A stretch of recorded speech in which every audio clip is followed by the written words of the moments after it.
Hello dear students, today I am going to continue chapter 8 of Elements of Accountancy, Standard 11, Commerce, session number 2 of Journal Proper. In last session, I completed different type of the information starting with the introduction and meaning of the Journal Proper and then after the classification, that is the types of the Journal Proper. 6 अलग अलग type का list मैंने दिया था आपको और also discussion where there कि कैसे काम करता है। पहला हमने देखा था ओपनिंग एंट्रीज, जब आप बिजनेस स्टार्ट करते हो उस टाइम पे कौन सी एंट्री होती है, it was already discuss. Second देखा था हमने transactions not included in other subsidiary books, that means के not in purchase return cash book. जहाँ पर ये ट्रांजेक्शन नहीं लिखे जाते वो ट्रांजेक्शन हम यहाँ लिखते हैं। उसमें पहला देखा था हमने क्रेडिट परचेस और credit sale of an asset, और उसके लिए जो भी प्रॉफिट लॉस होता है सेल पर, यानी कि transactions related to the purchase and sale of asset and whenever it is sold out in the market, whatever the profit and loss is there, it is not recorded in the other subsidiary books, it will be recorded here in our journal proper. यहाँ तक हमने देखा था with 2 और 3 different transactions. अब हम जाएंगे second पर, जो सब्सिडरी बुक में नहीं जाता, उसमें सेकंड वाला transactions for which subsidiary books are not kept. कई ट्रांजेक्शन्स ऐसे होते हैं, समझ लो कि हमारा बिजनेस बहुत बड़ा है लेकिन हमारे बिजनेस में चांसेस कम है कि परचेज रिटर्न नहीं होता है। हम सेलिंग करते हैं, हमारा जो कस्टमर है, हमारे जो डेटर है वो रिटर्न नहीं करते, दैट मीन्स हमारा गुड्स इतना परफेक्ट होता है ऐसा मान लेते हैं, जो भी हो। तो उसके लिए हम छोटे बहुत ट्रांजेक्शन के लिए हम परचेज रिटर्न या सेल्स रिटर्न बुक नहीं बनाते। ये पहली बात हुई। दूसरी बात है बिल्स की।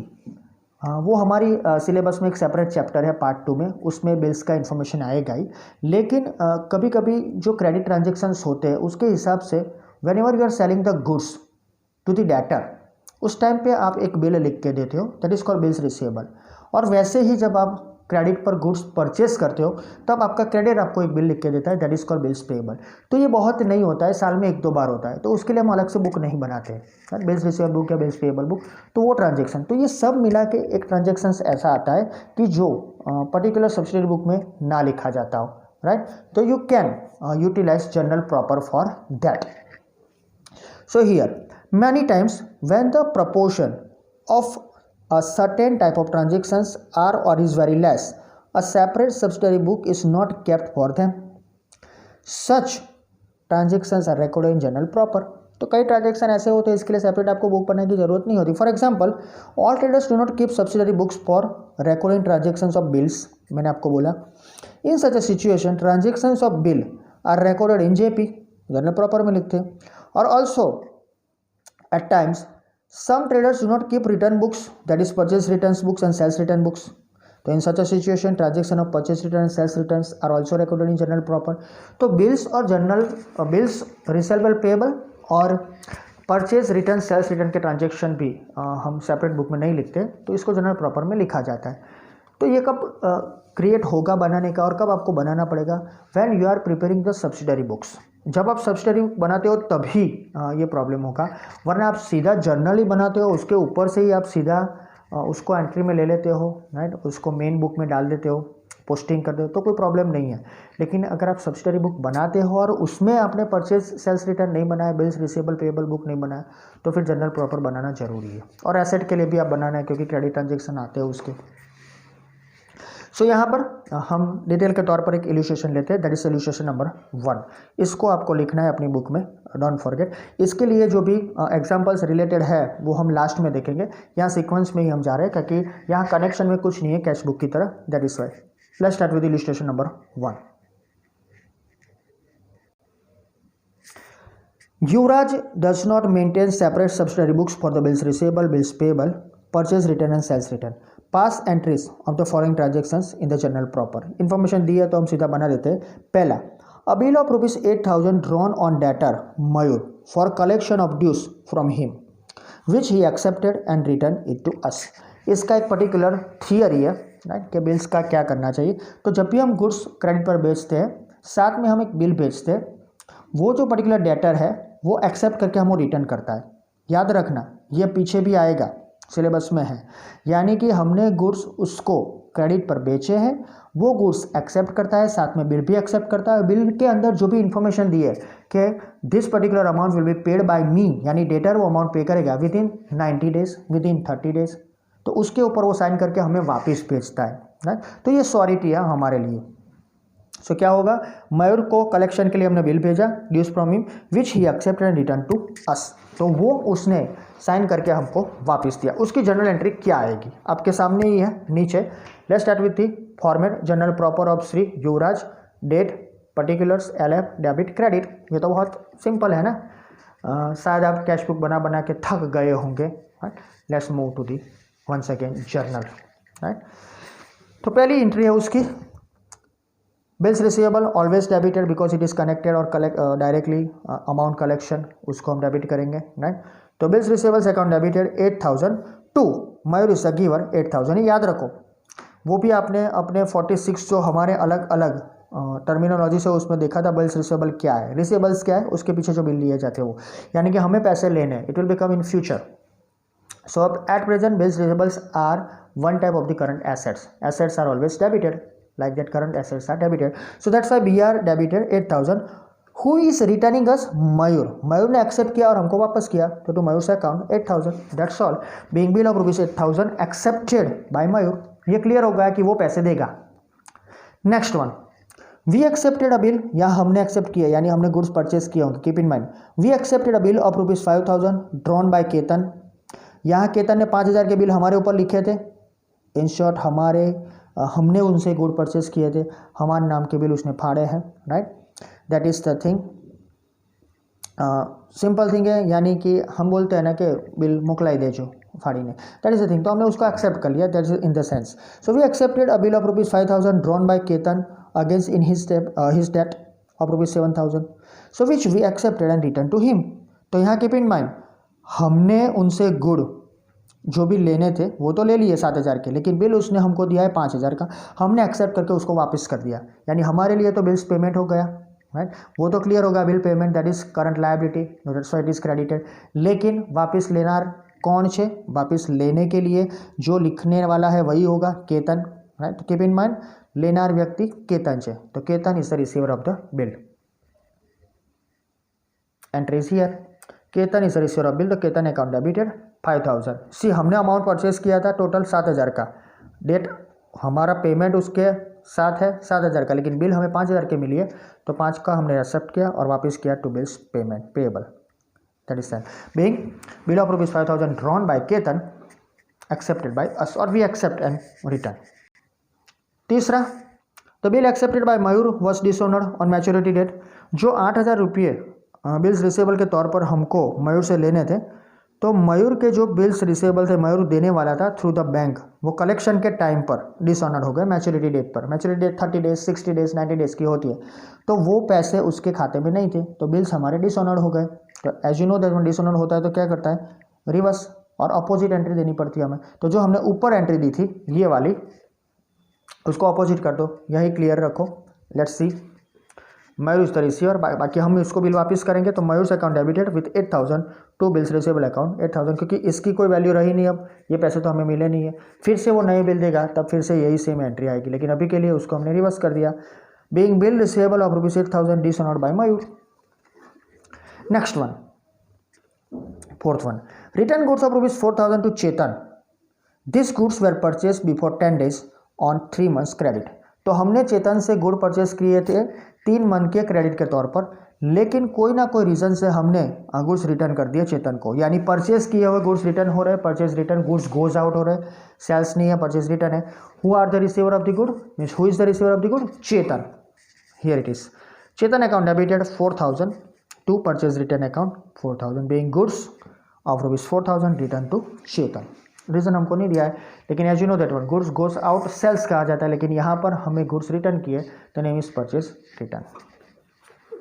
Last one, fifth one, Pranav return goods of rupees 2000 which we had sold on 2 months credit, right. तो प्रणव को हमने गुड्स बेचे थे, we had sold him, right, 2 months की क्रेडिट पर, लेकिन वो रिटर्न कर रहा है, तो गुड्स कम्स इन, तो गुड्स कम्स इन को हम परचेज बोलते हैं, लेकिन यहाँ पर सेल किए हुए गुड्स वापिस आता है, तो it is called sales return. Pranav is the giver, simple. Sales return account debited 2000 to Pranav's account 2000. Being goods of rupees 2000 returned by Pranav. Total of the both side must be same, identical. अच्छा, और एक बात बताना चाहूँगा कि यहाँ पर हमने देखे 3 ट्रांजेक्शन बिल रिसीवेबल पेएबल के थे, यानी बिल्स के थे, और 2 ट्रांजेक्शन परचेज और सेल्स रिटर्न के. याद रखो, bills receivables are always debited, bills payables are always credited, sales return always debited and purchase return always credited. लेकिन बिल्स में कई बार ऐसा होगा, डिसऑनर होगा, तब हमको उल्टी यानी कि ऑपोजिट एंट्री देनी पड़ेगी, क्योंकि बिल्स जो टाइम पर हमें मिलने थे वो पैसे नहीं मिले, तो उसको हमें कैंसिल करना पड़ेगा. इसीलिए हमने 3rd नंबर की एंट्री देखी. ऐसा पेएबल में भी होगा है, तो उस टाइम में वो डेबिट क्रेडिट होगा, यानी वो रिस्क के खिलाफ नहीं है, लेकिन हमें उसको चेंज करना पड़ेगा. Okay, so keep in mind all this things. These are the some common things related to the subsidiary books which are not kept. And some of the transactions are not there, or subsidiary books are not kept for some time period. 1-2 transaction होते, 5-10 transaction, उसके लिए पूरी book नहीं बनाते. That's why it is recorded in journal proper. So ये बात हुई हमारी इलस्ट्रेशन नंबर 1 की. अब यही जो ट्रांजेक्शन थे हमारे के transactions not included in other subsidiary books में हमने पहला देखा था, वो क्रेडिट परचेज सेल एसेट वाला. दूसरा जो हमने आज देखा, that is the transaction which are not recorded in subsidiary books. अब उसका तीसरा भाग देखिए, some special transactions. Here it is special transactions not recorded in other subsidiary books. यानी कई सब्सिडियरी बुक्स ऐसी हम बनाते हैं जिसमें ये ट्रांजेक्शन रिकॉर्ड नहीं होते, ना तो ये परचेज बुक में, ना ये सेल्स बुक में, ना ये कैश बुक में. तो some special transactions are not recorded in any subsidiary book, so they are recorded in journal proper. See the example, goods given in charity. अगर आप इसको सब्सिडियरी बुक में नहीं डालते हो तो कहाँ डालोगे? तो यहाँ डालो. Second one, goods given as samples. Third one, goods taken for personal use, drawing वाले गुड्स. अगर कैश नहीं देते हो तो गुड्स आएंगे तो उसकी एंट्री तो देनी पड़ेगी ना. Fourth one, dishonour of a bill, जो हमने अभी देखे. Fifth one, bad debts. Six one, endorsement of bills receivable, हम डायरेक्टली किसी को देते हैं. ये ट्रांजेक्शन हमने देखे थे और उस टाइम पे भी हमने डिस्कशन किया था. ओके, और आप में से किसी ने मुझे क्वेश्चन भी किया था, सर इसको कहाँ लिखना है. It will be recorded in the journal proper. अगर आप जर्नल बनाते हो तो कोई प्रॉब्लम नहीं है, लेकिन जर्नल नहीं बनाते हो इसलिए तो आप सब्सिडरी बनाते हो. तो सब्सिडरी में आपने रिकॉर्ड नहीं किया तो it will be recorded in journal proper. Right. Seventh one, loss of goods due to fire, accident, theft. Right. अब चोरी का माल होता है, राइट, जो जनरली कहाँ लिखे उसको, चोरी का माल, दैट मीन्स कि चोरी हो गया हुआ माल. एंड एक्सीडेंट में कुछ गुड्स हमारे डिस्ट्रॉय हो गए, फायर में डिस्ट्रॉय, ये सब लॉस हुआ, उसकी इन्फॉर्मेशन.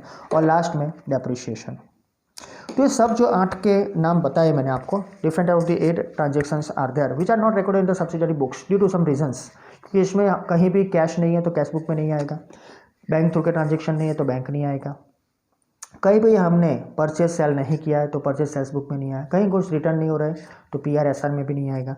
तो फिर ये कहाँ लिखे है? इसको लिखते हैं हम जर्नल प्रॉपर में. So let's start with this transaction with the illustration number 2. Record the following transactions in the journal proper of Shri Amarnath. 2014 October. First one, gave goods of ₹1500 in charity. Charity को आप एक एक्सपेंस गिन सकते हो, और goods दिए हमने, पैसे नहीं दिए. पैसे दिए तो हम कैश गोस आउट लिख देते, राइट. लेकिन यहाँ हमने गुड्स दिए है, तो when ever this type of the goods goes out of the business, by default our total stock of the goods decrease. यानी हमने जो भी गुड्स दिए है उससे सेलिंग नहीं होता है स्टूडेंट्स, राइट, लेकिन गुड्स कम होते हैं, तो उतना जो हमारा गुड्स परचेज किया होता है वो कम होता है. तो पहले तो हम इसका नाम लिखते थे कि charity account debited to goods given in charity account. लेकिन उससे क्या होता था कि हमारा परचेज अकाउंट था वो कैलकुलेट करने में हमें लास्ट में प्रॉब्लम होता था. सो 2016 के बाद नया रूल आ गया as per the government and as per the different departments of the education and also क्या हम हमें लिखते हैं उसके अंडर परचेस, यानी इतना हमारा परचेस कम होता है. तो पहली एंट्री चैरिटी में हमने गुड्स दिए. तो let's start with the format. यहाँ पर है आपके सामने general proper of Shri Amarnath. Date particular LF debit credit 2014 October 1. Charity account that is expense, उसको हम बोल सकते हैं. तो इट इज ऑलवेज डेबिटेड. तो charity account debited 1500 rupees to purchase account. उतने गुड्स कम हुए इसलिए परचेज अकाउंट क्रेडिट होता है. एज पर द रूल्स कभी भी परचेज अकाउंट को हम क्रेडिट नहीं करते, लेकिन बिकॉज जो गुड्स कम होता है उसकी एंट्री देने के लिए हमें इसको करना पड़ता है क्रेडिट 1500 रुपीज़. बीइंग कॉमन है goods of 1500 given in charity. ये पहला हुआ. दूसरा, distributed goods of ₹3000 as free samples, हमने गुड्स फ्री सैंपल में दिए हैं।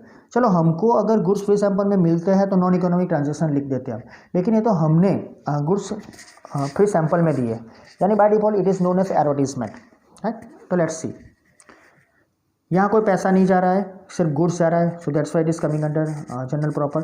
सो 2 अक्टूबर को होता है गांधी जयंती के दिन, advertisement expenses account debited 3000 to purchase 3000, ये गलत है, ये एंट्री यहाँ पर आएगी, राइट, प्रिंटिंग मिस्टेक है, 3000, राइट, ये इसको कैंसिल करो। सो परचेस कम होता है 3000 का, being goods of ₹3000 given as free samples. Next one, third one है took goods of ₹2500 from the business for personal use, यहाँ हमने खुद के यूज़ के लिए गुड्स लिए। फॉर एग्जांपल चलो हमारा फरसान का बिजनेस है, 5 किलो सेव घर पर ले गए, राइट, जो भी अमाउंट आई उसकी वो हमारे लिए एक एक्सपेंस है, तो हमारा पर्सनल एक्सपेंस बोला जाता है drawing. So simple, drawings are always debited, drawings account debited 2500 to purchase account 2500, being goods of ₹2500 withdrawn for personal use. Next one, ये आपको ऐसा लगेगा कि सब आता ही है हमको, कीप इन माइंड ये सब आपको आता ही है, you can easily understand this one by your self, right. फिर भी एक सिलेबस के तौर पर मैं आपको बता रहा हूँ कि ये सब करना पड़ेगा, right, you have to write down in your notebooks. और ये जनरल प्रॉपर सही मायने में थोड़ा जनरल प्रॉपर जो है वो जर्नल से ही मिलता है, लेकिन ट्रांजेक्शन आपको याद रखने कौन कौन से ट्रांजेक्शन आएंगे, right. Next one, fourth one, a bill of ₹4000 accepted by Priyanka was dishonoured on the maturity date, यानी 2 महीने 3 महीने जो भी मैच्योरिटी डेट थी, जितने भी दिन की, जितने भी महीने की थी, उस मैच्योरिटी डेट पर प्रियंका ने जो भी बिल्स एक्सेप्ट किए थे, जो हमको लेने थे उससे पैसे, क्योंकि वो हमारी डेटर है, मालूम पड़ ही जाता है। अ bill of ₹4000 accepted by Priyanka, उसने एक्सेप्ट किएगा, हमें वापस किए होंगे, तब हमने एंट्री दी होगी bills receivable account debited to Priyanka is the giver, लेकिन वो रिजेक्ट हो गए, यानी कि डिसऑनर्ड हो गए। बैंक में हमने जब डाला मैच्योरिटी डेट पर तो पैसे हमें नहीं मिले, तो उसकी एंट्री रिवर्स हो जाएगी। Let's see, once again Priyanka is the receiver of that bills, तो Priyanka's account debited to 4000 to bills receivable account 4000, right। ये बहुत सिंपल सा इंफॉर्मेशन है। whenever bills receivables are there, keep in mind we sold goods to her, bills payables are there, we purchase goods from so and so, okay। यहाँ पर उसने हमको पैसे देने थे, लेकिन ऑन टाइम जो मैच्योरिटी डेट थी वो नहीं दे सकी, राइट, तो सिंपली वो नहीं दे सकी, तो जो एंट्री हमने दी थी उसको अपोजिट यानी रिवर्स कर दो, अपोजिट तो नहीं रिवर्स कर देते, that's all. Next one, fifth one, an amount of ₹3500 ₹3500 receivable from Naresh can not be collected from him, Naresh के पास से हमको पैसे लेने थे, वो नहीं दे सका। What does it mean? Bad debts, तो बैड डेब्ट्स लॉस आपको मालूम है, वो एक्सपेंस भी हो सकता है। So let's give the entry for that one, right? So bad debts account debited 3500 to Naresh. Naresh is not able to give the amount now, so we can't able to collect from him. So his account permanently closed. तो Naresh account 3500. Keep in mind bad debts है, फिर से वापस नहीं आ सकता। अगर आता है तो हम नरेश का अकाउंट तो वापस नहीं खोलेंगे, हम सिर्फ BDR खोलेंगे, राइट, वो आपको मालूम है, चैनल में कर चुके हो। Next one, sixth one, bill of ₹2000 endorsed in favour of Pankaj against डेब्ट ऑफ ₹2050। ये ट्रांजेक्शन्स हमने लिए थे, कई बार एंडोर्समेंट होता था directly from debtor to creditor, तो आपको मालूम है इसकी एंट्री हमने दी थी, सिर्फ बोला था मैंने सिर्फ ओरली, उसकी एंट्री हमको यहाँ देनी है, जो ट्रांजेक्शन 2 या 3 थे उसमें हमने बोला था। सो यहाँ पर क्या है, 2000 के बिल थे, वो हमने एंडोर्स कर दिए अगेंस्ट डेट ऑफ पंकज, तो पंकज इज़ द रिसीवर, और सिंपल थिंग है, जो भी बिल हमारे आए थे वही हमने उसको दिए, तो बिल्स पेबल नहीं आएगा, keep in mind, because bills receivable थे वही हम पंकज को दे रहे हैं, so that's why it will become, जो हमने डेटर से लिए थे वो हमारे क्रेडिटर पंकज को दे रहे हैं। सो पंकज इज द रिसीवर, तो पंकज अकाउंट डेबिटेड, हमको देने थे उसको 2050 टू, जो बिल्स रिसीवेबल थे डायरेक्ट हमने उसको दे दिए 2000 के, ये चेक में होता है वैसा ही, राइट, वो हमने जो दिए थे वो बिल्स के तौर पर दिए, लेकिन वो चेक था, राइट, जो हमने देखे थे वो। तो यहाँ बिल्स रिसीवेबल 2000, लास्ट वन देखो, हमको पैसे देने थे 2050, हमने दिए 2000 रुपीज़ उसको बिल्स रिसीवेबल, तो बाकी का 50 हमारे लिए डिस्काउंट रिसीव्ड है 50 रुपीज़, जो हम कैश बुक में लिखते थे, आपको मालूम है क्रेडिट साइड पर, तो हमको पैसे मिले, लेकिन कैश बुक में इसकी एंट्री हम नहीं देंगे, कीप इन माइंड, बिकॉज पैसे कैश में नहीं मिलते हमें, चेक भी नहीं मिलते। सो that is the end of the fourth one. Next one, seventh, goods of ₹5,000 में डिस्ट्रॉयड बाय फायर, 5,000 के गुड्स डिस्ट्रॉयड हो गए फायर में, for which insurance company accepted a claim of ₹4,000, यानी हमारा गुड्स तो 5,000 का जल गया है, डिस्ट्रॉयड बाय फायर, लेकिन इंश्योरेंस कंपनी ने, you know that one, insurance company का रूल मालूम है आपको, जो भी आपका अमाउंट होता है उससे, वो सब कुछ आपके इंश्योरेंस के चैप्टर में क्लियर हो गया है, OCM एंड ऑल्सो अकाउंटेंसी में भी, तो डिटेल में नहीं जाते हैं, लेकिन हाँ 4,000 का हमारा इंश्योरेंस कवर हो गया, तो बाकी का 1,000 क्या हुआ, that is loss, loss always debited, insurance company हमारे लिए डेटर है, that's why it is debited, अभी पैसे नहीं मिले। तो 7th, इंश्योरेंस कंपनी से account debited 4,000 as current asset, हाँ इसको हम करंट एसेट डेटर गिनते हुए यहाँ डेबिट करते हैं, याद रखना। Next one, loss by fire, जो 1,000 रुपीज़ हुआ है टू परचेज, गुड्स इतने कम हो गए 5,000 के, so being goods of ₹5,000 destroyed by fire and insurance company accepted a claim of ₹4,000, common चीज है ये। Last one, purchase the furniture of ₹8,000 against the goods costing ₹7,000, ये याद रखना, ये भी ट्रांजेक्शन रिपीटेटिव है। हमने फर्नीचर परचेज किया 8,000 का, लेकिन गुड्स 7 के दिए, तो furniture comes in, goods goes out, तो कितना लिखोगे 8 या 7, तो वॉट एवर कम्स इन, जिसकी वैल्यू ज़्यादा है वॉट एवर कम्स इन वही रखो, अगर उसकी वैल्यू कम है तो भी whatever comes in that is furniture. Furniture account debited 8,000, right.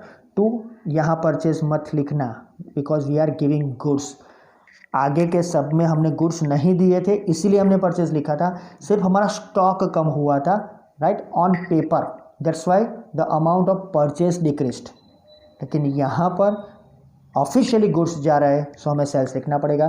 Furniture account debited 8,000 to sales account 8,000, right.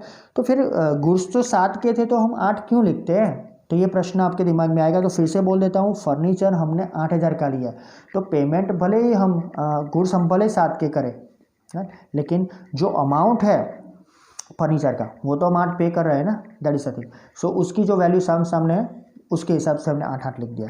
Being goods of ₹7,000 given for purchase of furniture, so that is the end of the illustration number 2। So here we completed the second point, कि जब हम subsidiary book नहीं बनाते तब 3 type के अलग अलग transaction रहते हैं। पहले तो फर्नीचर जब क्रेडिट में परचेज सेल करते हैं, दूसरा कई सब्सिडरी बुक नहीं बनाते, और तीसरा sum of the transactions mostly that are not recorded in the subsidiary book, उन तीनों के लिए हमने ये जनरल प्रॉपर बनाया। So here end of the session also, in next session I will start the transactions of inter account, अंदरूनी जो account होते हैं उनमें हम ट्रांसफ़र कर लेते हैं, तो उसके लिए भी एंट्री देनी चाहिए, उसकी इन्फॉर्मेशन बहुत कम है, वो देख लेंगे। और लास्ट में 2 इम्पोर्टेंट चीज़ जो हमारे लिए ज़रूरी है, इन आवर सिलेबस भी है, means after the completion of the part 1, part 2 में, that is closing entries and adjustment entries, उसको हम देखेंगे, सब देख ही लिया है, उसको भी देख लेंगे। Thank you very much.